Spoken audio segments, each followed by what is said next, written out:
Hello friends, मैं अंबिका कुमारी और आप देख रहे हैं लेट्स लर्न विथ अंबिका। कैसे हैं आप सभी? उम्मीद है बहुत अच्छे होंगे। तो छठ का त्यौहार आप सभी का ख़त्म हो चुका है और अब फिर से आपको पढ़ाई में लगने की ज़रूरत है, क्योंकि बीपीएससी टीआरई 3 का रिज़ल्ट कभी भी आपको देखने को मिल सकता है 1 वीक के अंदर। तो यहाँ पे आप मान के चलिए कि आपकी तैयारी बेहतर होनी चाहिए, क्योंकि आपका जैसे ही रिज़ल्ट आ जाएगा उसके बाद आपका टीआरई 4 का नोटिफिकेशन आ सकता है दिसंबर में, आप संभावित मानिए। और आपको डिटेल अच्छे से पढ़ने की ज़रूरत है, इसीलिए यहाँ पे आप सभी के लिए सबसे पहले एनसीईआरटी में लेके आई हूँ, ताकि एनसीईआरटी से कुछ भी आपका छूटे नहीं। सब कुछ हाईलाइट किया हुआ है, बहुत ही आसानी से इसका नोट्स आप बना सकते हैं। तो पूरी नोट्स आप ये पूरी आप पीडीएफ चाहते हैं तो टेलीग्राम पे जुड़ जाइएगा, टेलीग्राम पे आपको मिल जाएगा, ठीक है। तो डिस्क्रिप्शन बॉक्स में आपको उसकी लिंक मिल जाएगी, वहाँ से जाके आप इस पूरी पीडीएफ को ले सकते हैं। आप देख सकते हैं यहाँ पे जितने भी इंपॉर्टेंट बातें हैं वो सब यहाँ पे मैंने हाईलाइट कर दी है, ताकि आपको कोई दिक्कत ना हो। एक एक चैप्टर बहुत अच्छे से, एक एक लाइन हम यहाँ पे डिस्कस कर रहे हैं। क्लास 6 से लेके क्लास 12 तक पूरा एनसीईआरटी ख़त्म करेंगे, ठीक है। जिसके अंदर हमने हिस्ट्री का और ज्योग्राफी का दोनों का क्लास 6 ख़त्म कर लिया है। क्लास 7 में आपका चैप्टर नंबर 4 है वायु, जो कि बहुत ही ज़्यादा इंपॉर्टेंट है। यहाँ से प्रश्न आपका प्रत्येक वर्ष पूछा जाता है, प्रत्येक एग्ज़ाम में पूछा जाता है, चाहे वो किसी भी प्रकार का एग्ज़ाम हो। तो बिल्कुल भी आपको स्किप नहीं करना है, कंप्लीट वीडियो देखिएगा और बहुत ही आसानी से पूरा चैप्टर आपको समझ में आ जाएगा। तो चैनल पे नए हैं, सब्सक्राइब करके बेल आइकन ज़रूर दबा लीजिएगा, और जो लोग पुराने हैं प्लीज़ शेयर कर दीजिए, क्योंकि आप जानते हैं कि कितनी ज़्यादा इम्पॉर्टेंट क्लास आपकी होने वाली है, ठीक है। चलिए स्टार्ट करते हैं। पसंद आएगा तो लाइक एंड शेयर आप कर ही दीजिएगा। चलिए स्टार्ट करते हैं यहाँ पे। तो देखिए ज्योग्राफी हम यहाँ पे अभी आपको लेके आए हैं। तो ज्योग्राफी में आज हम वायु पढ़ने वाले हैं, जिसके अंदर हम देखेंगे कि कौन सा जो गैस है वो किस प्रकार से आपके ग्रीन हाउस गैस के अंदर आता है, या फिर कौन सा गैस में कितने परसेंटेज है जो आपके वायुमंडल में प्रेजेंट है। तो इस प्रकार के प्रश्न आपके डायरेक्ट बनते हैं, तो इसको बिल्कुल भी स्किप नहीं करेंगे। चलिए स्टार्टिंग से देखते हैं क्या यहाँ पे कहा जा रहा है। हमारी पृथ्वी चारों ओर से वायु की घनी चादर से घिरी हुई है, ये तो सबको पता है। तो क्या है, पृथ्वी हमारी क्या है, पूरी तरह से हर तरफ वायु ही वायु है। यहाँ पे पूरी वायु की चादर बिछी हुई है, और यही हमारा क्या कहलाता है, वायुमंडल कहलाता है, ठीक है। पृथ्वी पर सभी जीव जीवित रहने के लिए वायुमंडल पर निर्भर हैं। यह हमें सांस लेने के लिए वायु प्रदान करता है और सूर्य की किरणों के हानिकारक प्रभाव से हमारी रक्षा करता है। तो देखिए वायुमंडल क्या करता है, ये आपको एक पॉइंट नोट करने की इंपॉर्टेंट है। तो जो जो इंपॉर्टेंट है वो सब ऐसे मैंने हाईलाइट कर दिया है, ताकि आपको आसानी हो, ज़्यादा समय ना लगे और आप बहुत ही आसानी से इसको कवर कर पाएँ। देखिए, तो एनसीईआरटी को कवर करने का सबसे इजी तरीका यही आपका हो सकता है। पहले तो आपको क्लास देखना है। क्लास देखेंगे तो आपके ऑलमोस्ट 60% आपके दिमाग में ये छप जाएगा। उसके बाद जब आपको रात में, आज ही रात में आपको इसके नोट्स भी बनाने हैं, तो इसके नोट्स जब आप बनाएंगे तो बहुत ही ज़्यादा, लगभग 80% आपके दिमाग में सारी चीज़ें छप जाएंगी। उसके बाद जब आप नोट्स को बार बार रिवीजन करेंगे तो बहुत ही आसानी से पूरा एनसीईआरटी आप अपने दिमाग में बैठा सकते हैं। तो कहाँ पे आपको कमी होती है, तो वहाँ पे लैक ऑफ रिवीजन ही आपको जो है यहाँ पे सबसे ज़्यादा प्रॉब्लम होती है, कि आप किसी भी फैक्ट को याद नहीं रख पाते हैं। तो बहुत ही आसान है, क्योंकि आप इसको बार बार रिवीजन करेंगे, समय पे पढ़ेंगे, सभी चीज़ों को समझेंगे, तो बहुत ही आसानी से पूरा एनसीईआरटी आप कवर कर सकते हैं। इसके बाद मैं आपको डिटेल क्लासेस भी करवाऊंगी, जिसके अंदर हम एक एक चैप्टर, एक एक पॉइंट, एक एक टॉपिक वाइज समझेंगे बहुत अच्छे से हिस्ट्री को, ठीक है। जो कि काफ़ी इंपॉर्टेंट है, क्योंकि मुझे लगता है एनसीईआरटी में इतना ज़्यादा समझ में अभी तक लोगों को नहीं आ रहा होगा। क्लास 6 में हमने देखा, क्लास 7 में जो इंपॉर्टेंट पॉइंट अब आपको देखने में मज़ा आएगा, क्योंकि अब जो है थोड़े फैक्चुअल चीज़ें वहाँ पे बताई जा रही है। इसके बावजूद मैं आपको पूरी चीज़ें इंपॉर्टेंट जितने भी टॉपिक वाइज है वो भी कंप्लीट करवाऊंगी, ठीक है। तो चलिए अब यहाँ पे देखते हैं। तो ये आपको वायुमंडल क्या करता है, सांस लेने में सहायता करता है, ये तो आप जानते ही हैं। इसके अलावा सूर्य की जो किरण होती है, हानिकारक किरणों से हमें बचाता है। यदि सुरक्षा की यह चादर ना हो तो हम दिन के समय सूर्य की गर्मी की जो गर्मी होती है उससे हम जल सकते हैं, और रात के समय इतनी ठंड हो जाएगी कि हम जम सकते हैं। तो इसी चीज़ को ये क्या करता है, कंट्रोल करता है इसको। अतः यह जल वायु राशि है जिसने पृथ्वी के तापमान को रहने योग्य बनाया है, ठीक है। ये वायुमंडल के बारे में आपका कहा गया। अब यहाँ पे थोड़ा सा इसको भी देख लीजिए। तो क्या है ग्रीन हाउस, ग्रीन हाउस से प्रश्न आपके बनते हैं, तो ध्यान से इसको नोट करेंगे। कार्बन डाइऑक्साइड वायुमंडल में फैलकर पृथ्वी के विकिरित ऊष्मा को पृथ्वी पर रोककर ग्रीन हाउस प्रभाव पैदा करती है, जिसे हम ग्रीन हाउस इफेक्ट कहते हैं। इसीलिए इसे ग्रीन हाउस गैस भी कहा जाता है। तो ग्रीन हाउस गैस के अंदर कौन सा आता है, निम्न में से कौन है, नहीं है, इस प्रकार के प्रश्न आपके बहुत बनते हैं। तो कार्बन डाइऑक्साइड क्या है आपका, एक ग्रीन हाउस गैस, और सबसे ज़्यादा हानिकारक तत्व भी यही है, जो कि बहुत कम मात्रा में वैसे तो उपलब्ध है, लेकिन फिर भी ये इतना हानिकारक है कि ये इफ़ेक्ट कर जाता है। और इसके अभाव में धरती इतनी ठंडी हो जाती है कि इस पर रहना असंभव होता। क्या होता अगर यह नहीं होता, तो इससे धरती में इतनी ठंडी हो जाती कि यहाँ पे रहना असंभव हो जाता। किंतु जब कारखानों एवं कार के धुएं से वायुमंडल में इसका स्तर बढ़ता है, तब इस ऊष्मा के कारण पृथ्वी का तापमान बढ़ता है, और इसी तापमान को हम क्या कहते हैं, भूमंडलीय तापमान कहते हैं, जिसको ग्लोबल वार्मिंग भी कहा जाता है। भूमंडलीय तापमान समझ में आ गया अब आपको कि यहाँ पे किसी भी प्रकार का जब आपका ग्लोबल वार्मिंग होता है, उसको हम भूमंडलीय तापमान कहते हैं।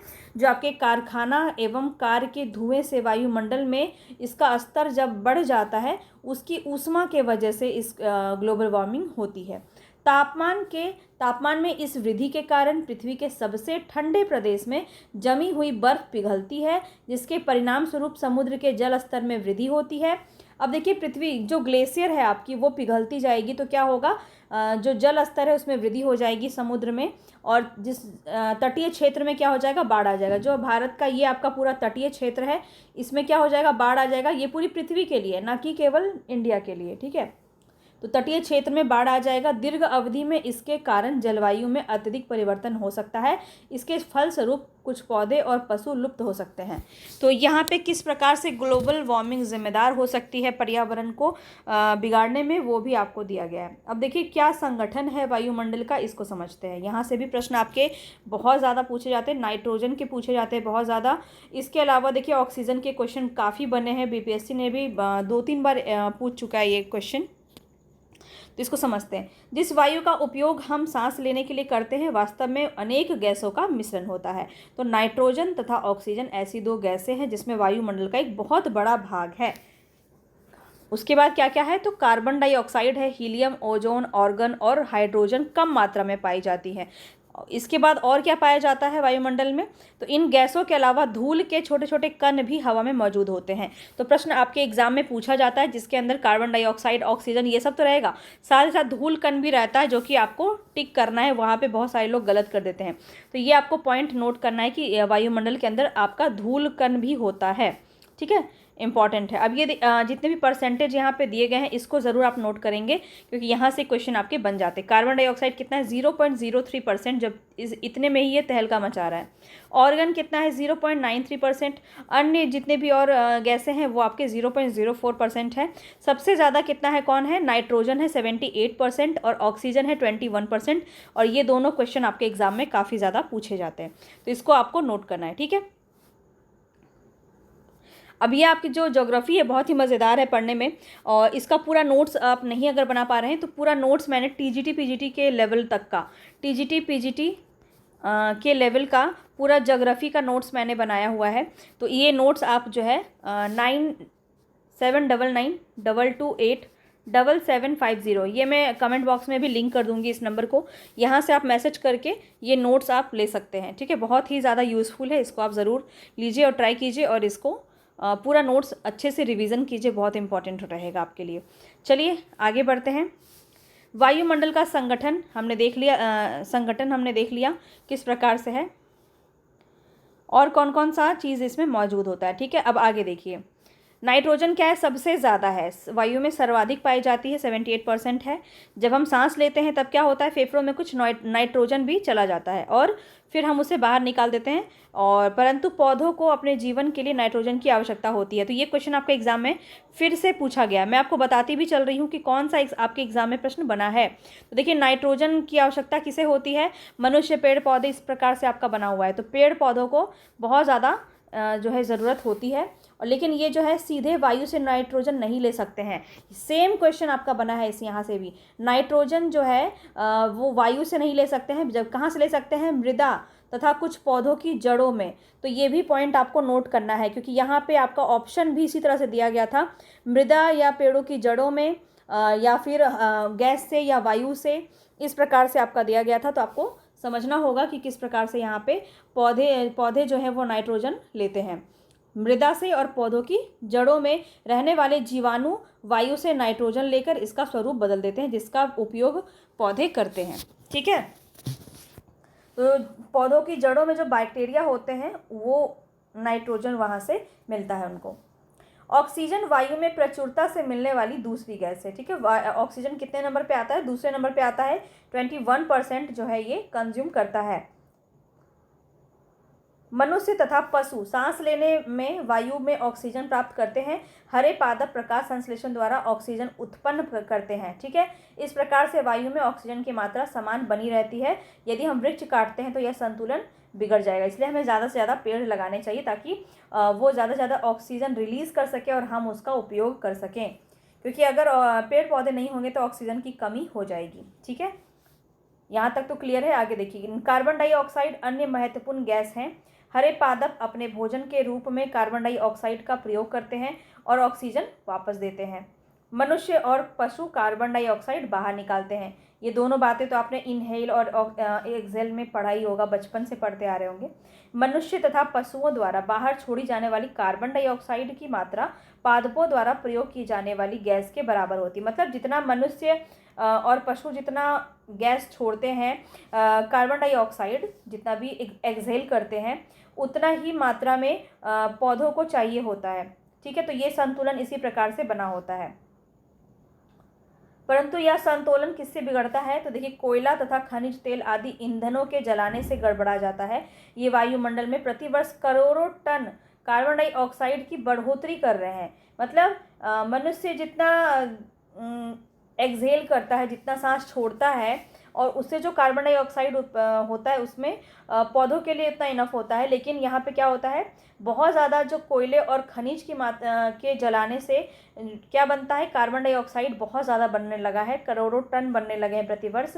इसके वजह से क्या हो रहा है, इसके वजह से आयतन, पृथ्वी पर मौसम और जलवायु प्रभावित हो रहा है। ये पॉइंट भी आप नोट करेंगे। क्या कार्बन डाइऑक्साइड से क्या प्रभावित हो रहा है? तो मौसम और जलवायु। मैं आपको हिंट भी देती जा रही हूँ कि किस प्रकार की चीज़ें आपको नोट करने की ज़रूरत है, जहाँ से प्रश्न आपके बन सकते हैं।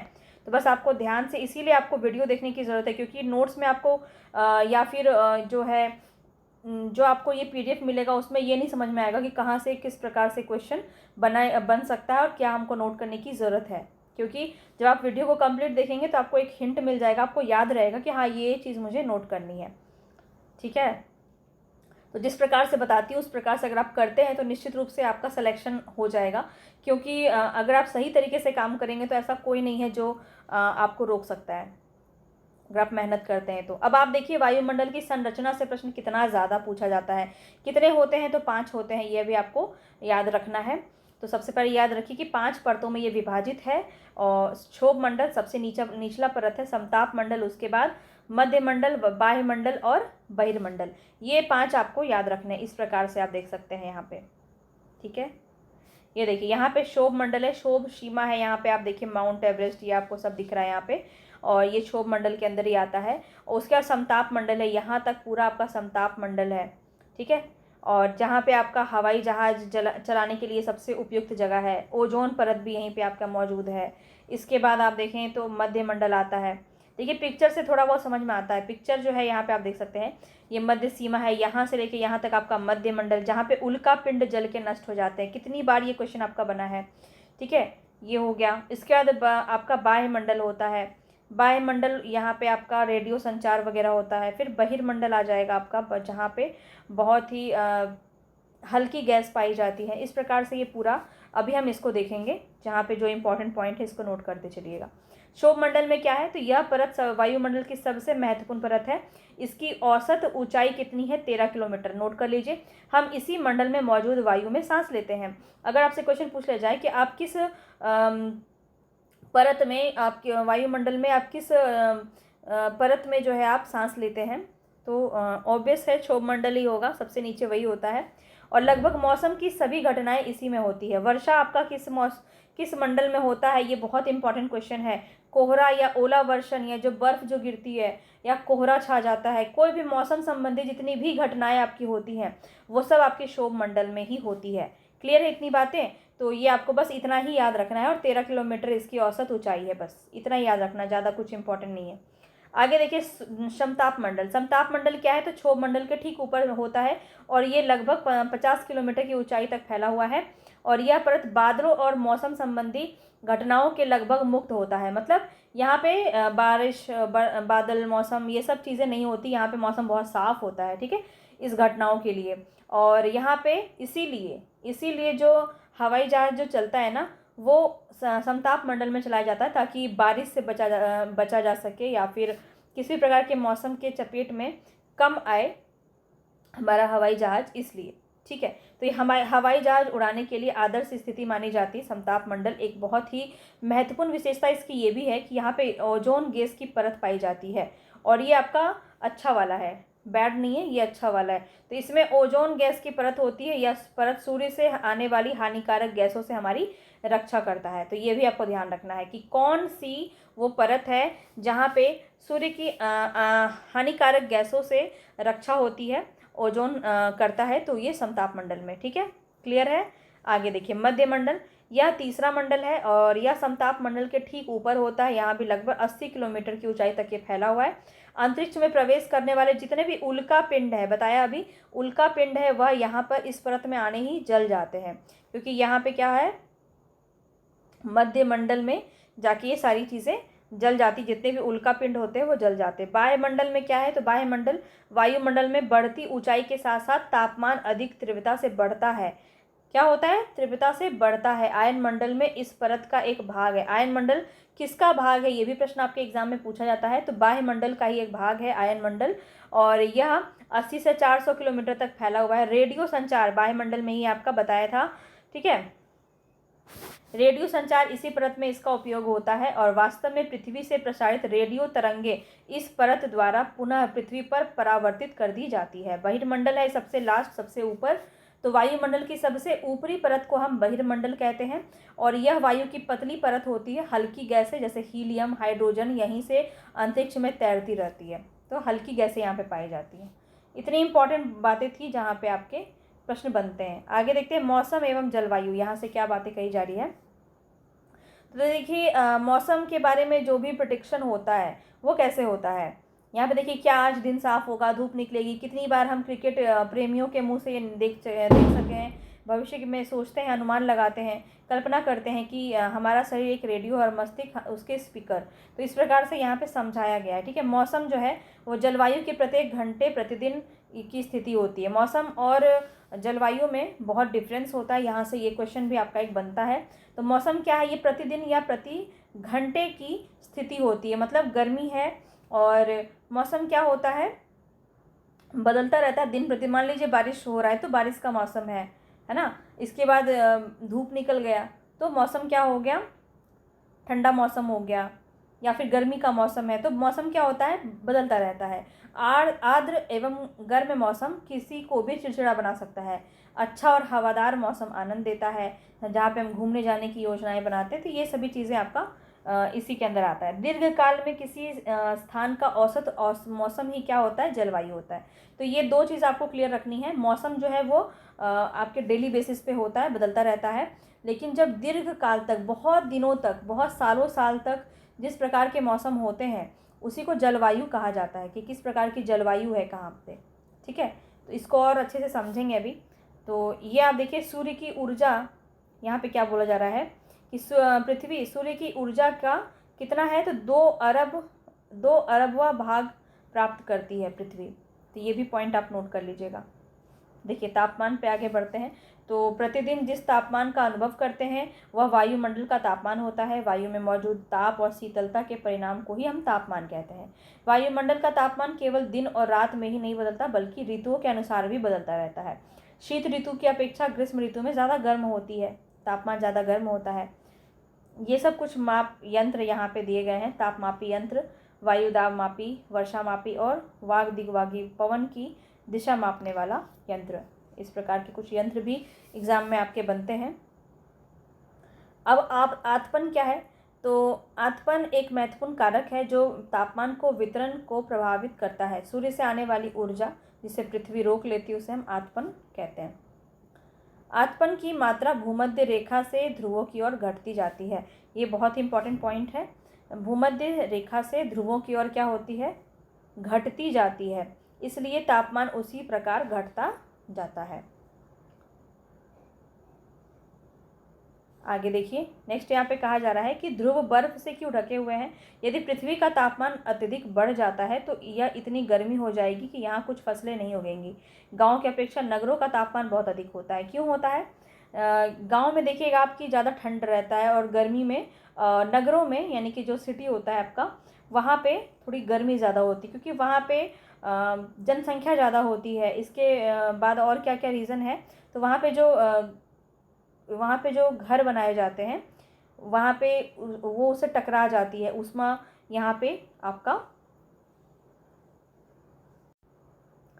देखिए क्या पे कहा गया है, तापमान बहुत अधिक होता है नगरों में।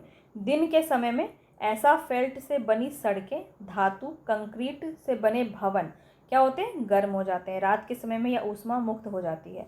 और यहाँ पे देखिए तापमान को मापने की जो मानक इकाई है ये आपके एग्जाम में पूछी जाती है, इसको नोट करेंगे। सेल्सियस में मापी जाती है। इसका आविष्कार किसने किया था? एडर्स सेल्सियस ने किया था।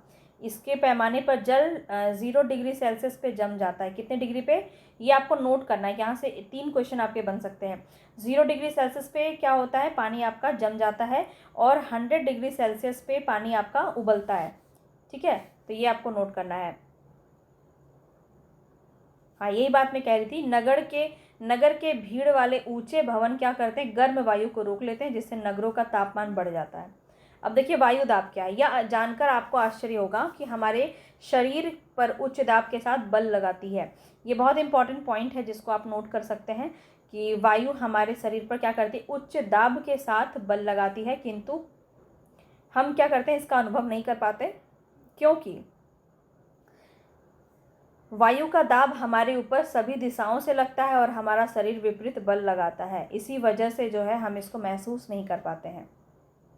आगे देखिए, नेक्स्ट यहाँ पे क्या कहा जा रहा है। पृथ्वी की सतह पर वायु के भार द्वारा लगाया गया दाब वायु दाब कहलाता है। यानी कि पृथ्वी की सतह पर वायु के भार द्वारा जो दाब लगता है उसी को वायु दाब कहते हैं। वायुमंडल में ऊपर की ओर जाने पर दाब तेजी से नीचे गिरता है। जैसे जैसे वायुमंडल में आप ऊपर जाएंगे दाब क्या होगा, दाब नीचे की तरफ गिरता जाता है। ये क्वेश्चन आपका बहुत ज़्यादा पूछा जाता है। समुद्र स्तर पर वायु दाब सर्वाधिक होता है, ये भी पॉइंट आप नोट करेंगे।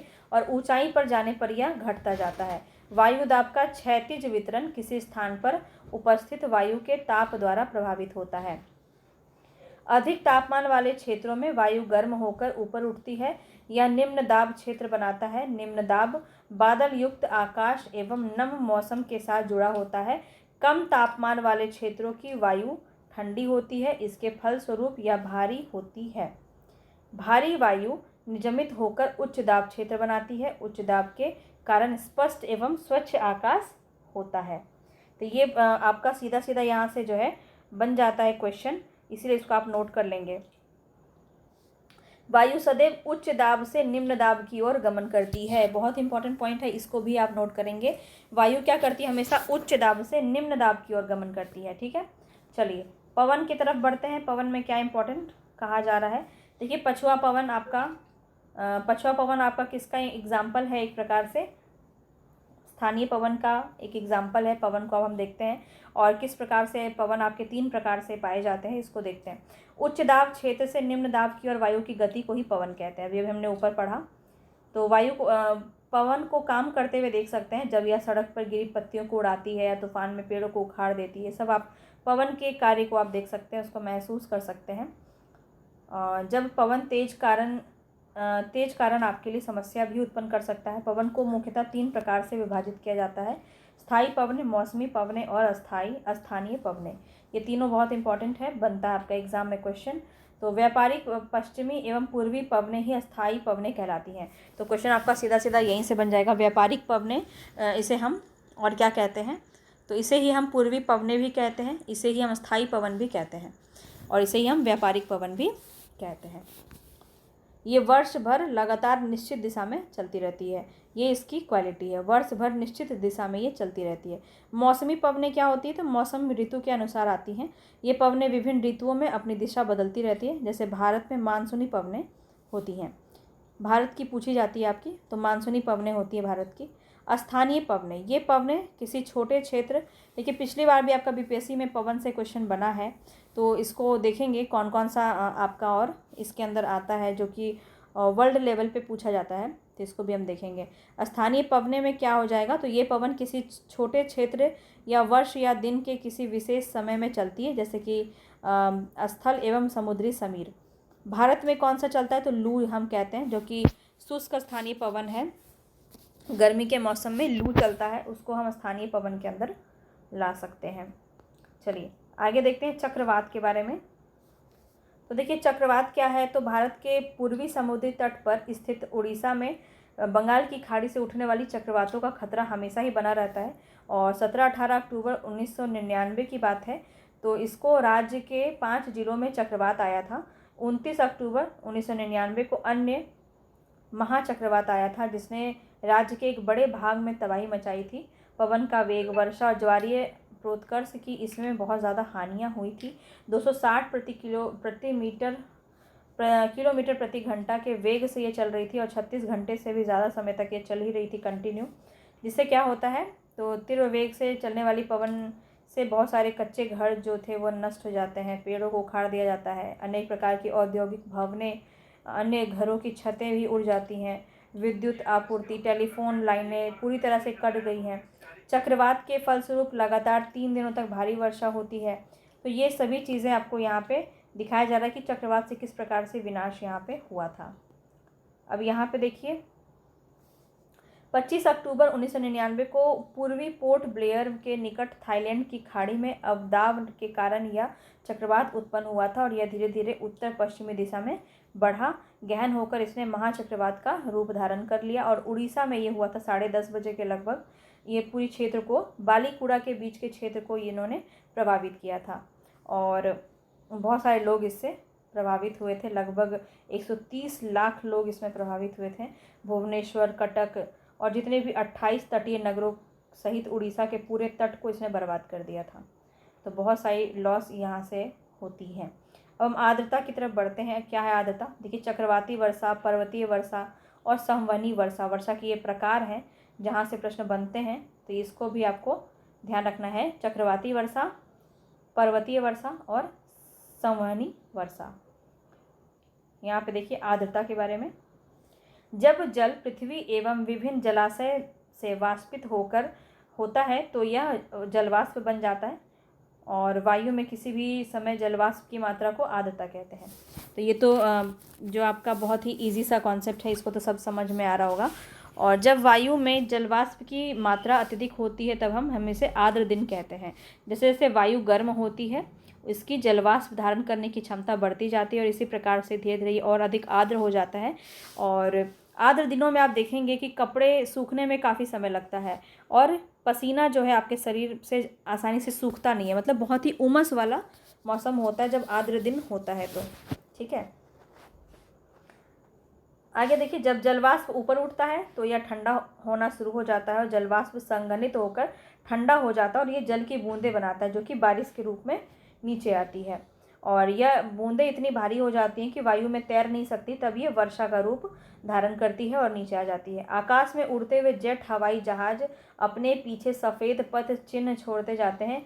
इनके इंजनों से निकलने वाली नमी संघनित हो जाती है और वायु के गतिमान न रहने की स्थिति में यह संघनित नमी कुछ देर के बाद पथ के रूप में दिखाई देती है। आपने देखा होगा हवाई जहाज या कोई भी रॉकेट वगैरह चल रहा है तो आपको पीछे से कुछ लाइनिंग दिखाई देती होंगी, तो ये भी संघनित होती है। पृथ्वी पर जल के रूप में गिरने वाला वर्षण ही वर्षा कहलाता है। ज़्यादातर भौम जल वर्षा जल से ही प्राप्त होता है। तो वर्षा जल से ही प्राप्त, ये क्वेश्चन आपका यहाँ से बन सकता है कि भौम जल आपका किससे प्राप्त होता है, तो वर्षा से ही प्राप्त होता है। और पौधे जल संरक्षण में मदद करते हैं। जब पहाड़ी पार्श्वों में पेड़ काटे जाते हैं वर्षा जल अनावृत पहाड़ों से नीचे बहता है और निचले इलाकों में बाढ़ का कारण बन जाता है। मतलब क्या कह रहा है यहाँ पे, अब ये पहाड़ी इलाका है, यहाँ पे पेड़ पौधे लगे हुए हैं, अब ये पेड़ पौधे यहाँ से काटे जाएंगे तो जो पानी ये रोक के रखा था ये पूरा बहता जाएगा और यहाँ पे क्या हो जाएगा, इस एरिया में पूरा बाढ़ आ जाएगा। वही बात कह रहा है। क्रियाविधि आधार पे वर्षा के 3 प्रकार हैं, संवहनी वर्षा, परिवर्ती और चक्रवाती वर्षा। यहाँ से भी आपके प्रश्न बनते हैं, बहुत इंपॉर्टेंट है तीनों को ध्यान में रखिएगा। तो पौधों तथा जीव जंतुओं के जीवित रहने के लिए वर्षा बहुत इंपॉर्टेंट है और इससे धरातल को ताज़ा जल प्रदान होता है। वर्षा अगर कम होगा तो जल की कमी होगी, सूखा हो जाएगा, और इसके विपरीत अगर वर्षा ज़्यादा हो जाएगा तो बाढ़ आ जाएगा। तो ये बहुत ही इम्पॉर्टेंट होता है। वर्षण को दूसरे रूप में और किस प्रकार से देखते हैं, हिम, सहिम वृष्टि या ओला के रूप में भी वर्षा होती है। तो ये था पूरा आपका चैप्टर आज का, पूरा वायु जिसके अंदर हमने क्या क्या देखा, एक बार इसको देख लीजिए। तो हमने पहले देखा वायुमंडल में क्या संघटन है, क्या कि कौन कौन सी गैसें यहाँ पे पाई जाती हैं और किस मात्रा में पाई जाती हैं, इसको हमने देखा। इसके बाद वायु की संरचना हमने देखी, जहाँ हमने पांचों मंडल को डिस्कस किया बहुत अच्छे से। इसको आप अच्छे से कर लेंगे क्योंकि एग्ज़ाम में आपका यहाँ से प्रश्न बनता है। मौसम और जलवायु से संबंधित यहाँ पे जितनी भी बातें कही गई हैं वो सब हमने अच्छे से देख लिए। पूरा नोट्स आप यहाँ से ज़रूर बना लीजिएगा क्योंकि यहाँ से आपके क्वेश्चन डेफिनेटली पूछे जाएंगे। ठीक है, तो मिलेंगे फिर से नेक्स्ट वीडियो में। पसंद आया होगा तो please like, share and subscribe ज़रूर कर दीजिएगा। धन्यवाद।